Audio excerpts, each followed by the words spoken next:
El día de hoy, con el favor de Dios, vamos a hablar de Mahalat Ashtika, la grandeza de conservar el silencio. La Gemara de Masejet Julim, en la página 89, pregunta: Ma umanuto shel adam ba'olam hazeh. Responde la Gemara: Yasim atzmo keilem.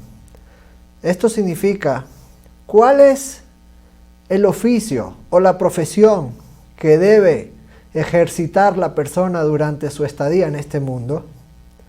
Responde la Gemara: debe hacerse a sí mismo como una persona silenciosa, que no emite cualquier tipo de palabra sin pensarla previamente.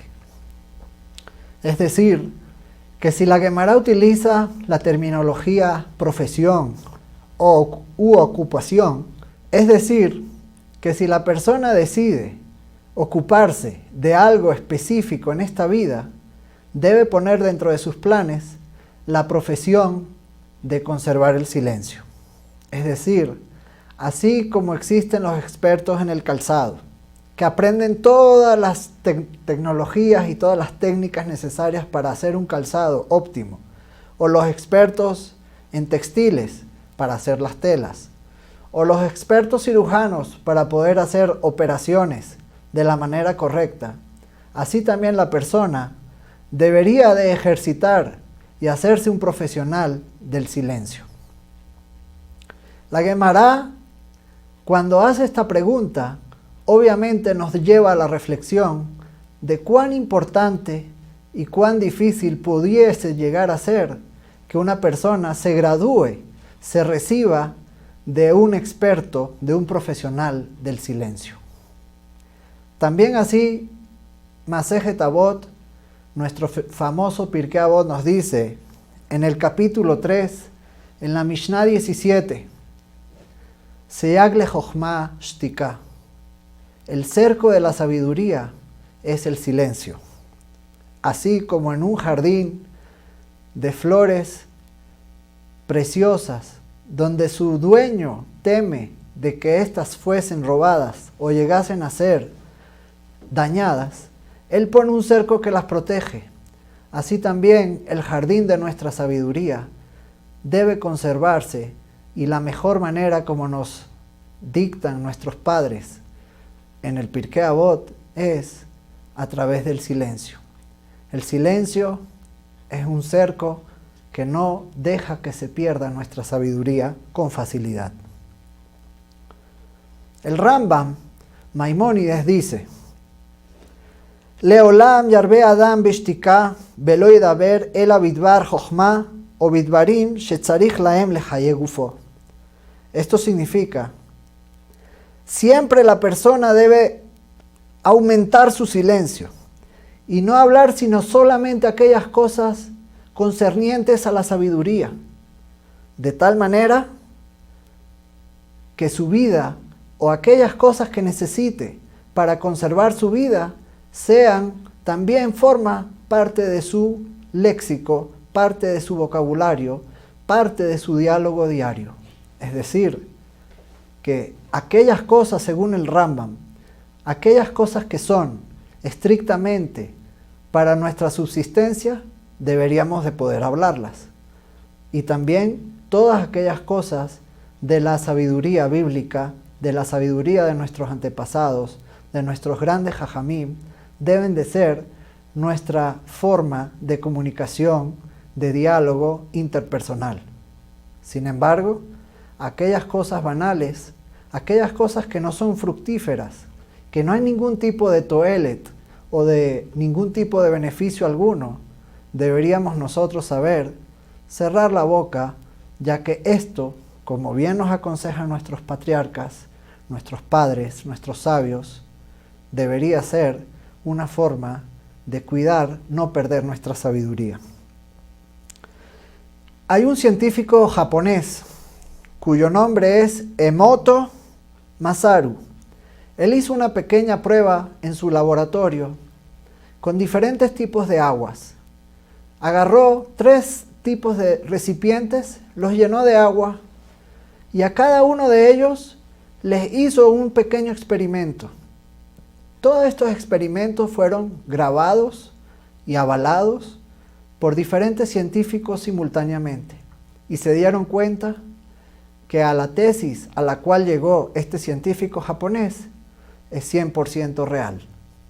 En cada uno de estos recipientes, él se abocó de una manera diferente. Con respecto al primer recipiente, mantuvo cierto grado de indiferencia, como que lo ignoró. Al segundo recipiente, le decía palabras desagradables, insultos o cualquier tipo de frase que lo hacía como si fuese sentir mal, siendo incluso de que el agua es un ente inerte. De todas maneras, lo trataba de forma despectiva. Y al tercer recipiente le daba alabanzas, le decía cosas bonitas todo el tiempo. Al cabo de un tiempo, estos 3 recipientes fueron analizados a través de un microscopio. Y a nivel molecular, las diferencias fueron abismales. Incluso que los 3 recipientes fueron llenados de la misma botella de agua, los resultados a nivel microscópico fueron totalmente diferentes los unos de los otros.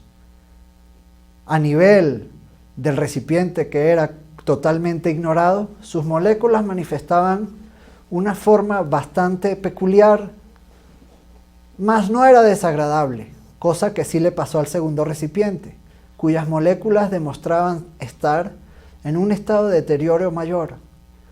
Pero cuando el hombre, este científico japonés, descubrió que en el tercer recipiente al cual alabó y observó aquellas moléculas que conformaban ese agua, se dio cuenta de la belleza, como él lo describe y como él lo demuestra, de todas aquellas moléculas, cómo fueron conformadas de una manera especial que hizo que el agua fuese con esta magnitud de belleza.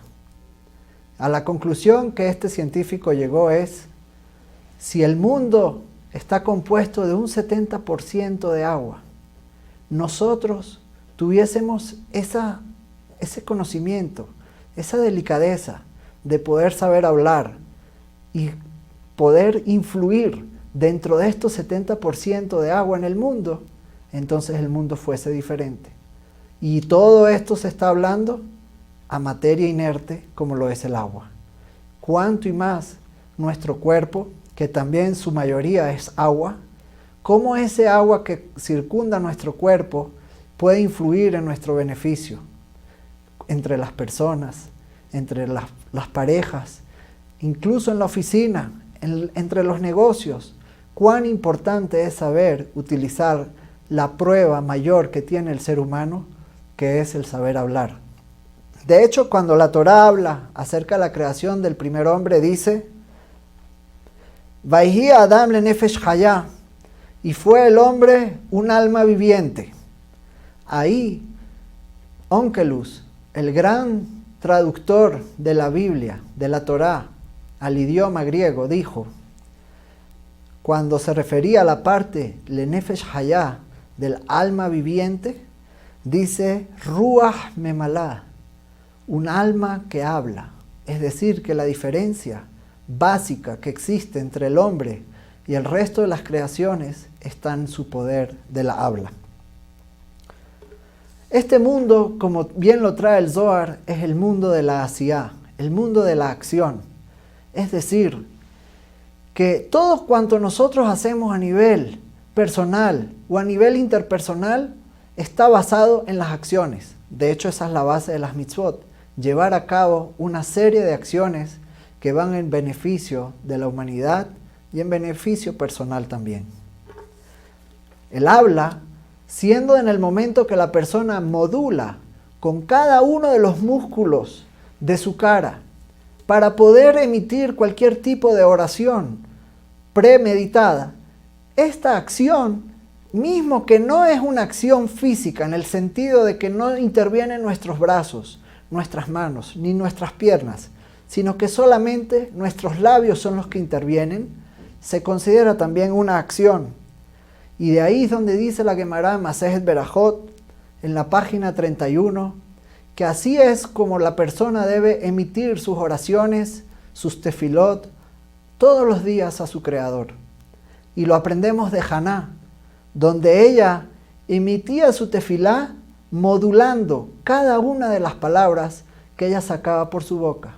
Y de ahí se desprende la halajá, como bien lo trae el Shulchan Aruch, cuando la persona está rezando y está hablando con su Creador, debe ser lo suficientemente modulado como para que él mismo se escuche todo aquello cuanto él emite a través de su garganta. Obviamente, si estamos hablando en la amidá, debe de ser en un volumen un poquito menor para no molestar a todos aquellos que simultáneamente están conversando con su Creador. Y así también la mitzvah de Talmud Torah, la mitzvah del estudio de la Torah.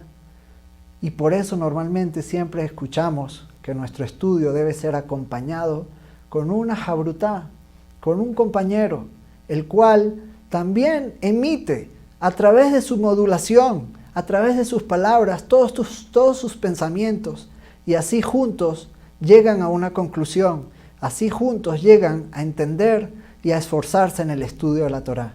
Significando esto, que la fuerza del habla sí es una acción que tiene repercusión notable, no solamente a nivel inerte, sino también a nivel existencial y a nivel de nuestra neshama, para elevarnos continuamente en nuestra travesía en este mundo. También dice el Zohar, con respecto al pasuk, Kiof hashamayim yolich et hakol, ubal kenafaim yagid davar, que las aves de los cielos llevarán las voces y aquel que posee alas dirán las cosas. Explica el Zohar con respecto a este versículo. Los pensamientos que la persona tiene dentro de sí no hacen ningún tipo de mella, pero al salir de los labios se hace una voz. Y esa voz es precisamente la que dice el pasuk, Baal Kenafaim, aquel que posee las alas, Yolich et hakol, llevarán esa voz frente al trono celestial en el momento que nosotros emitimos esa voz, en el momento que modulamos, en el momento que hablamos. Y es ahí la gran importancia de saber cuidar nuestra conversación en el momento que estamos tratando los unos con los otros, o inclusive nuestra conversación con nuestro Creador. Existe una segulá muy grande dentro del pueblo de Israel que radica en la fuerza del silencio. Dicen nuestros sabios que aquella persona que es capaz de autocontrolarse en el momento que se encuentra en un litigio o en una disputa con una persona y es capaz de no emitir ningún tipo de sentencia o ningún tipo de pensamiento a nivel de voz, o sea, algún tipo de oración que pueda perjudicar a su compañero y prefiere él conservar su silencio, todo el mundo se sostiene gracias a él en ese momento. Significa esto también lo que dice la Gemara. Así como hay mitzvah, así como es algo beneficioso hablar en el momento que sabemos que alguien va a escuchar lo que estamos nosotros aconsejando o diciendo en ese mismo momento, de igual manera hay mitzvah o es igual de beneficioso saber callar cuando sabemos que aquella persona, nuestro interlocutor, sabemos que no nos va a escuchar. Esto lo que hace es motivarnos a saber medir nuestras palabras y tener cierta nobleza en el momento de poder interactuar con nuestros semejantes.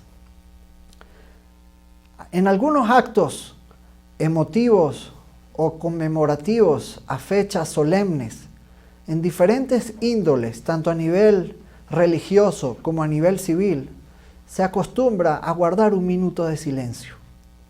En ese minuto de silencio, frente a un gran auditorio, donde todo el mundo empieza a mirarse las caras por unos pequeños segundos, hasta que de manera mágica cada uno llega a su propio ser, a su propio interés, y a empezar a analizar por qué estoy yo guardando un minuto de silencio. En ese minuto de silencio habrá miles de pensamientos circundando alrededor. Pero qué tan bueno fuese también, si estamos en un momento solemne, de aprovechar ese minuto de silencio y decir en voz bajita un pequeño Perek de Tehilim, un pequeño salmo, que seas lo suficientemente capaz para poder elevar las almas que en ese momento se están conmemorando o se están dando el honor respectivo que ellas se merecen.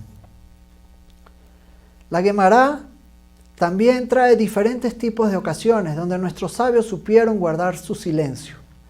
Pero ahora quisiera yo tomar un pequeño ejemplo de la Torá, donde Rachel y Menú, el día de su boda, el día más feliz de su día, que ella tenía planificado casarse con su amado Jacob, resultó ser que su padre Labán la engañó, tanto a ella como a Jacob, y le puso a su hermana mayor, Lea, para que ella fuese la que entrase a la jupá. Sin embargo, Rachel, previendo esta situación y a sabiendas de que su padre iba a hacer este cambio, prefirió no callarse, prefirió su propia vergüenza antes que la vergüenza de su hermana, y le entregó todas las señales que ella había premeditado con Jacob Avinu, con tal de que ella no sufriese ningún tipo de vergüenza. Pero a todas estas, Lea no sabía si en verdad Jacob había trabajado 7 años para casarse con Rachel, o en verdad ella pensó de que Jacob había trabajado 7 años a su padre Labán, era para casarse con ella. Y a todas estas, años más tarde, cuando ya Lea tenía 4 hijos, su hijo mayor un día fue al campo y les trajo a ella unas mandrágoras, para que esas mandrágoras tenían la segulá de la fertilidad, tenían la facilidad de traer fertilidad a ella, a su madre Lea. Y ese día vino Rachel y le dijo: ¿me regalas un poquito de esas mandrágoras que te trajo tu hijo Reubén? ¿Y qué le respondió Lea? ¿No fue suficiente que me quitaste a mi esposo, que ahora también quieres las mandrágoras de mi hijo Reubén? Y aquí en este momento Rachel otra vez pudo haber hablado, sin embargo ella decidió quedarse callada.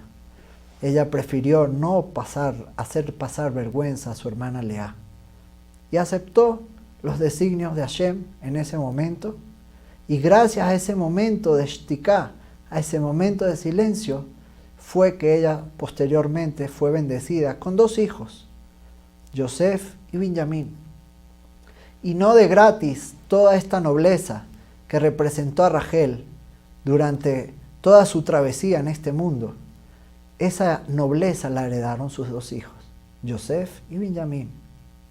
Yosef puso a prueba este gen que fue heredado de su madre en su ADN espiritual, lo puso a valer en el momento que se consiguió a sí mismo en una circunstancia bastante incómoda frente a la esposa de Potifar, y él fue acusado injustamente, y él prefirió quedarse callado y entrar a una cárcel, y no reclamó ni siquiera un ápice, siendo que incluso no era por algún beneficio de la esposa de Potifar.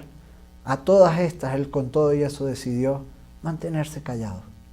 También así Benjamín, al no participar en la venta de su hermano Yosef, también puso en práctica todo este gen heredado, tanto de su madre como también del ejemplo de su hermano mayor Yosef.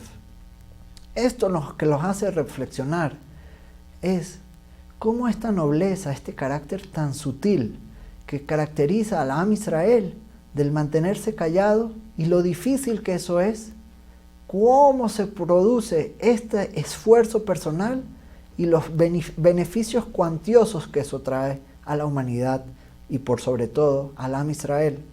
De hecho, Benjamín fue el único premiado del resto de las tribus como heredero máximo de este gen que estamos hablando, de este carácter tan positivo como lo es el mantenerse callado, que la tribu de Benjamín fue la única que tuvo el mérito de tener el Beit HaMikdash.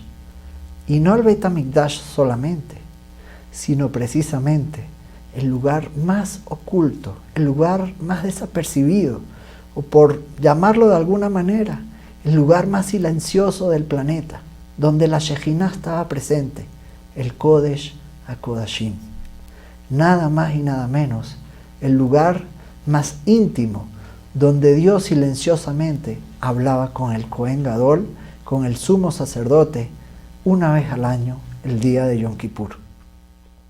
Esto lo que nos viene a enseñar, que la Shejinah reposa precisamente en aquellos lugares silenciosos, en aquellas personas lo suficientemente profesionales, como dijo la Gemara en Julín, que son capaces de ejercitar su lengua solamente para conservar su sabiduría, mas no para despilfarrarla o para tirarla por todos lados sin sacar nada beneficioso de ello. Es decir, que aquí se corrobora lo que dice también la Parashá en Beshalach, donde dice Hashem yilachem lachem ve'atem taharishum. Hashem hará vuestros ejercicios, hará vuestras tareas, buscará por conservar sus objetivos, pero Atem y ustedes solamente tienen que hacer un pequeño esfuerzo, que es mantenerse en silencio. Que sea la voluntad del Creador, del Sumo Hacedor, que seamos todos capaces para conservar nuestro silencio y para poder mantener el mundo sobre nuestros hombros cada minuto de nuestro día y así aportar un beneficio tanto para el Creador como para todas las personas con las que interactuamos de manera benevolente y saber medir nuestras palabras cada minuto, en cada instante y en cada circunstancia. Muchas gracias.